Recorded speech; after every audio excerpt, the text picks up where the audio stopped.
Understanding the Monty Hall Problem, a guide to probability and decision-making. Hello, everyone. Today, we're diving into an intriguing puzzle that has baffled and entertained many over the years. The Monty Hall Problem. This brain teaser is not only a fun challenge but also a fantastic way to explore concepts of probability and decision-making. Whether you're a student, a teacher, or just someone curious about how odds work, this video will shed light on this fascinating problem. Let's get started and unravel the mystery together.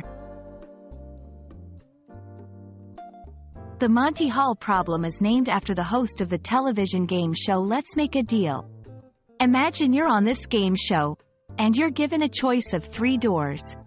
Behind one door is a car, and behind the other 2, goats. You pick a door, say door number 1, hoping for the car. However, before revealing what's behind door number 1, Monty Hall opens another door, say door number 3, which has a goat. He then gives you a choice. Stick with your original pick or switch to the other unopened door, door number 2. What would you do? Should you switch your choice or stay with your original pick? At first glance, it might seem like it doesn't matter whether you switch or stay. After all, there are 2 doors left, so the chance of the car being behind either door seems like it should be 50-50.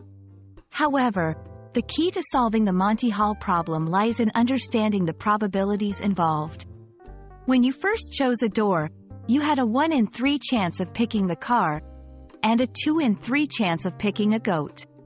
Opening one of the doors to reveal a goat doesn't change the probability of your initial choice. It means that switching your choice to the other door actually gives you a 2 in 3 chance of winning the car, while sticking with your original pick leaves you with the initial 1 in 3 chance. The reason switching is the better choice is because Monty's action of opening a door, which always reveals a goat, gives you additional information about where the car isn't. By sticking with your original choice, you ignore this new information. Mathematically, the probability that the car is behind the door you originally chose remains 1/3, but the probability that it's behind the other door jumps to 2/3 once Monty reveals a goat behind one of the doors you didn't pick. The Monty Hall Problem is a fantastic example of how our intuitions about probability can sometimes lead us astray. By breaking down the problem and understanding the math behind it, we can make better, more informed decisions. I hope this video has illuminated the Monty Hall Problem for you and perhaps even sharpened your decision-making skills in the face of probabilities. Thank you for watching, and don't forget to like, share, and subscribe for more insightful videos. See you next time.